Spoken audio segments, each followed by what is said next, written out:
Good morning friends. एक बहुत ही अच्छी खबर मैं आपसे शेयर कर रहा हूँ। ये देखिए, IT workforce to grow by nearly a third this fiscal, यानी 1/3 वृद्धि हो जाएगी भारत के अंदर आईटी वर्कफोर्स, यानी कि सॉफ्टवेयर डेवलपमेंट और डिजिटल क्षेत्र में। बिग फोर का मतलब होता है टाटा कंसल्टेंसी सर्विसेज, इन्फोसिस, विप्रो और टेक महिंद्रा और एचसीएल। ये सारी कंपनियां मिलकर के जो भारत की 5 बड़ी कंपनियां हैं, इनमें से जो 4 बड़ी कंपनियां हैं, ये अकेले ये 4 कंपनियां 1,20,000 फ्रेशर्स को लेगी। फ्रेशर्स यानी कि बिल्कुल कॉलेज से हायरिंग करेगी अगले 12 से 18 महीनों में, यानी अगले 1 से 1.5 सालों के अंदर में। यानी कि आईटी सेक्टर में ज़बरदस्त हायरिंग होनी है। और ये देखिए, hiring spree, Indian IT service companies expected to hire 1,50,000 freshers in financial year 2022। 2022 में 1.5 लाख लोगों की हायरिंग होगी। Top 4 added over 48,500 employees in Q1 FY22, यानी ऑलरेडी इसी साल 48,500 नौजवानों को उन लोगों ने हायर किया है। They plan to hire over 1,20,000 freshmen in FY22. Currently they have 11,63,000, 11,63,400 employees already IT sector में काम कर रहे हैं। और ये बिग फोर, जैसा मैंने आपको बताया, टीसीएस, इसमें 8.5% का अट्रिशन है। इन्फोसिस 13.5 लगभग 14% का अट्रिशन है। विप्रो में 15.5% का अट्रिशन है। एचसीएल टेक में 11.8% का अट्रिशन है। यानी अट्रिशन भी साथ ही साथ हो रहा है। लोग दूसरे जॉब्स में जा रहे हैं, स्टार्टअप्स में जा रहे हैं। और एक नीचे खबर है, no clear road back to office, यानी कि अभी वर्क फ्रॉम होम चलेगा। और इस खबर में बताया गया है कि 150 बिलियन की इंडस्ट्री हो गई है भारत में ये आईटी सेक्टर। और most IT services companies that shown that their fresher hiring in last few years while increasing utilization of these people during the pandemic। जो धीमी पड़ गई थी रफ्तार, उसको अब वापस से रफ्तार दी जा रही है।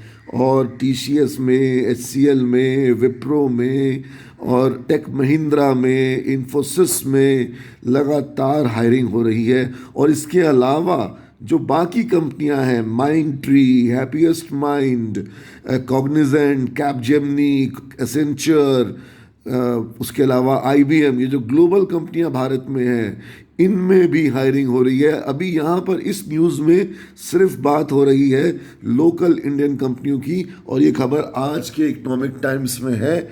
आज का अखबार आप देख रहे हैं, ये आज का अखबार है, आज का इकोनॉमिक टाइम्स है। आप ये दिन देखिए, 20 जुलाई 2021। चलिए, आप सभी लोग को बहुत बहुत शुभकामना इस अच्छी खबर के साथ। आप अच्छी तैयारी करें ताकि कल को आप भविष्य में, और ये ग्रोथ आईटी सेक्टर में लंबे समय तक रहेगा। अभी तो ये बूम शुरू हुआ है, अभी तो ये साल दर साल बढ़ेगा, क्योंकि कोरोना ने डिजिटलाइजेशन की रफ्तार, जो काम 5 साल बाद होने वाला था, उस काम को 5 साल पहले ले आया। ये वर्क फ्रॉम होम अगर कभी बाद में होता, उसको इसने पहले ले आया। स्टडी फ्रॉम होम को ले आया।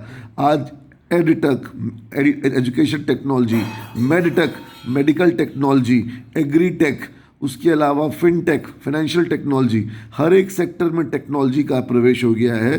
तो इसलिए आप ये मान के चलें कि आने वाला दौर, आने वाला दशक जो है वो आईटी का है। और पूरे दुनिया में भारत इसमें एक महत्वपूर्ण भूमिका निभाएगा।